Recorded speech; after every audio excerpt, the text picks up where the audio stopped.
Assalamualaikum warahmatullahi wabarakatuh. Halo, berjumpa lagi dengan Kenari. Kenali diri. Selamat datang buat semua yang baru gabung. Terima kasih sebelumnya ya saya ucapkan.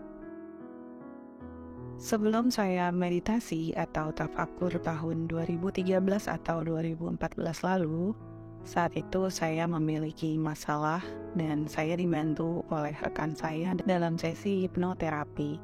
Terima kasih kepada rekan saya yang telah membantu menenangkan pikiran yang lompat ke sana kemari. Setelah hipnoterapi, pikiran saya lebih rileks, lebih pasrah, dan akhirnya saya mencari-cari tahu tentang hipnoterapi. Karena tidak mungkin meminta rekan saya bantuan tiap kali pikiran saya lompat ke sana kemari. Jadi saya harus bisa melakukannya sendiri tanpa bantuan rekan saya. Saat itu saya mencari hipnoterapi melalui Google dan keluarlah tentang meditasi. Saya pelajari sendiri tentang meditasi dan melakukannya secara alami tanpa pembimbing. Perlu rekan-rekan pahami bahwa ketika melakukan meditasi secara rutin, bukan berarti masalah tidak ada. Masalah tetap akan ada karena kita masih hidup. Bersyukurlah jika diberikan umur panjang sampai hari ini.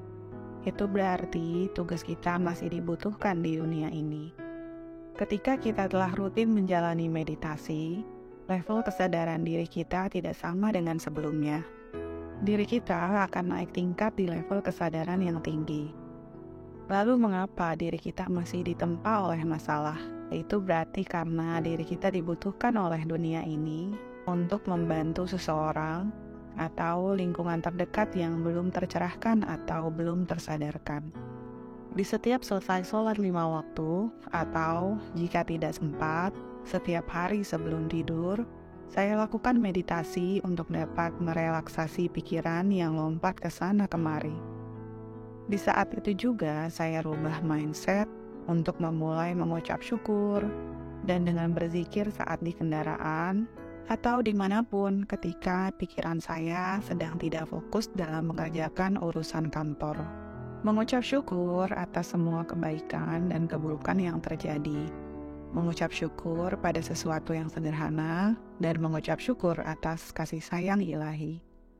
Selama proses meditasi, saya dapat lebih mudah mengimajinasikan diri saya sesuai yang saya mau. Ini karena pikiran telah berada dalam keadaan tenang. Ketika rutin meditasi, sedikit demi sedikit kehidupan berubah menjadi lebih baik. Kebaikan terus-menerus datang dan Allah berikan semua kemudahan. Rekan-rekan, ketika secara keseluruhan lahir dan batin diri kita terhubung dengan Allah, diri kita akan semakin tenang, semakin banyak orang di lingkungan terdekat yang tersadarkan atau tercerahkan. Tapi, tidak perlu memberitahu semua orang kalau diri kita telah tercerahkan. Itu bukan sesuatu yang harus dibanggakan, tetap berikan energi baik yang dibutuhkan, bukan memperlihatkan kesombongan. Ingatlah, semua atas izin Allah yang memberikan kesempatan. Meditasi adalah pintu dalam menginginkan dunia, pintu dalam mewujudkan impian. Akan tetapi kita harus tahu diri, bukan berarti kita yang mengendalikan impian, tapi Allah lah yang memiliki semua hidup dan kehidupan. Kita ini hanya dipinjamkan untuk dapat menikmatinya. Meditasi adalah pintu dalam proses tercerahkan, proses tersadarkan, proses healing, proses masuk ke dalam diri, dan proses membersihkan jiwa. Meditasi adalah pintu awal dalam menginginkan impian menggunakan energi dan frekuensi ilahi.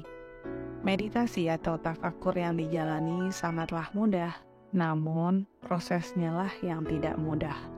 Pikiran kita akan diuji dengan lompat ke sana kemari. Pikiran kita akan diuji memikirkan hal-hal yang menurut kita itu adalah sesuatu yang penting, padahal menurut Allah bisa saja itu tidak penting. Meditasi adalah bagian dari mengendalikan diri, mengendalikan hidup. Meditasi bukan hanya sekedar berdiam diri dan selesai. Namun, meditasi adalah proses perjalanan seorang manusia untuk dapat memaknai pelajaran dan masalah yang dihadapi, serta dapat memaknai ujian yang Allah berikan. Meditasi bukan hanya sekedar cara, namun keseluruhan proses pembersihan batin dan seluruh jiwa agar selalu berada dalam lindungan ilahi, agar selalu dalam tuntunan ilahi. Atas permintaan rekan-rekan, berikut ini adalah cara saya meditasi selama kurang lebih 10 tahun. Semoga pengalaman saya dapat membantu rekan-rekan dalam membersihkan jiwa. Yang pertama, duduklah bersila dengan menyilakan kedua kaki.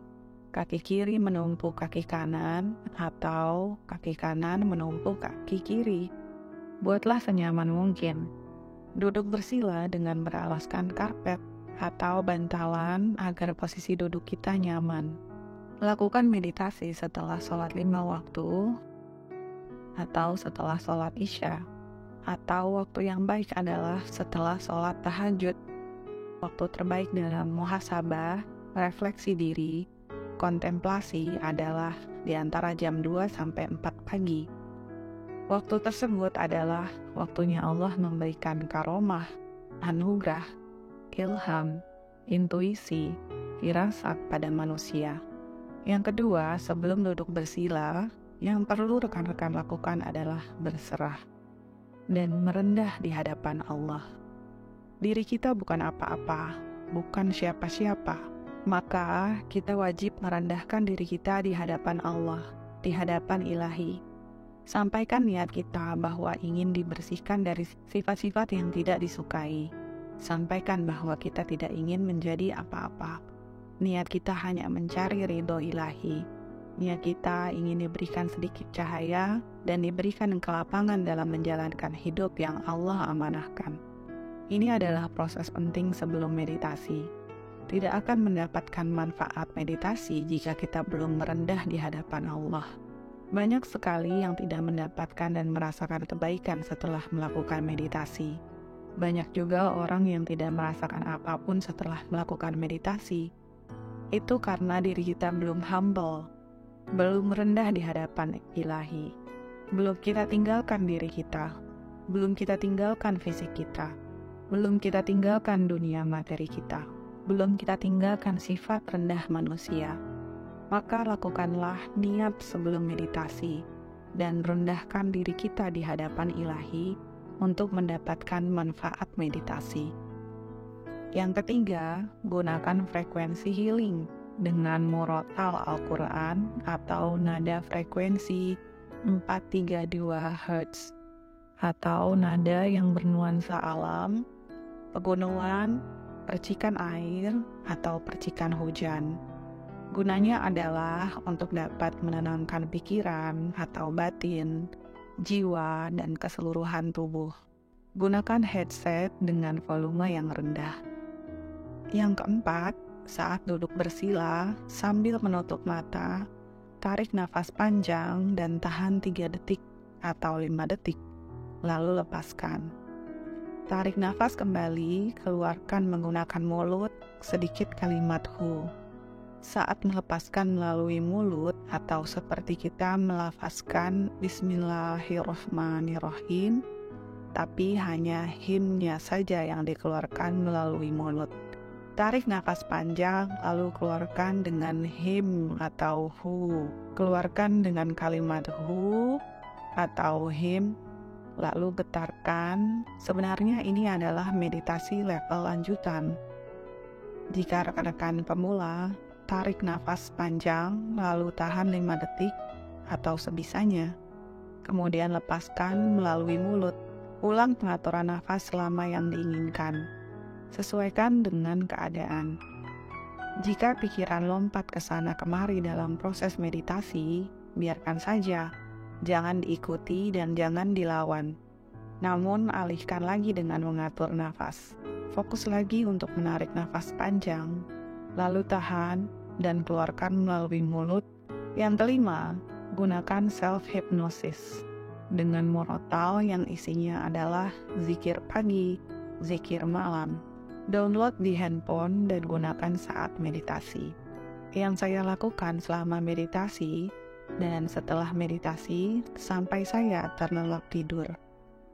Self-hypnosis menggunakan kalimat zikir dapat membantu diri sendiri untuk switch atau beralih dari pikiran negatif ke positif. Meditasi sambil berzikir di dalam hati berarti mengisi kalimat-kalimat Allah dan mensugesti pikiran dengan kalimat Allah. Mensugesti diri dengan kalimat zikir dapat mengalihkan pikiran dari memikirkan sesuatu kepada berdiam dan tenang. Karena esensinya, meditasi adalah tidak berpikir sama sekali atau dalam keadaan kosong. Jika masih ada pikiran, meskipun itu positif menurut kita, tetap akan membawa pikiran kita ke sana kemari. Self-hypnosis juga dapat menggunakan frekuensi healing yang isinya adalah afirmasi positif. Yang keenam, meditasi sambil menyentuh bagian tubuh yang dirasa mengalami dampak pada proses healing atau penyembuhan. Ketika kita diproses healing, maka tubuh akan bereaksi dan diri kita akan mendeteksi bagian tubuh tertentu yang terdampak atau tidak sehat akibat proses healing. Misalnya, bagian perut menderita MAH atau asam lambung, atau dada terasa sesak. Ketika batin sedang dibersihkan atau dalam proses healing, tubuh pun akan siap mengeluarkan racun. Dan prosesnya membutuhkan sentuhan tangan kita sambil duduk dalam proses meditasi. Ini dibutuhkan hanya saat proses healing atau jiwa kita telah bersih, maka tubuh secara keseluruhan menjadi sehat. Yang ketujuh, selama meditasi, bayangkan cinta ilahi.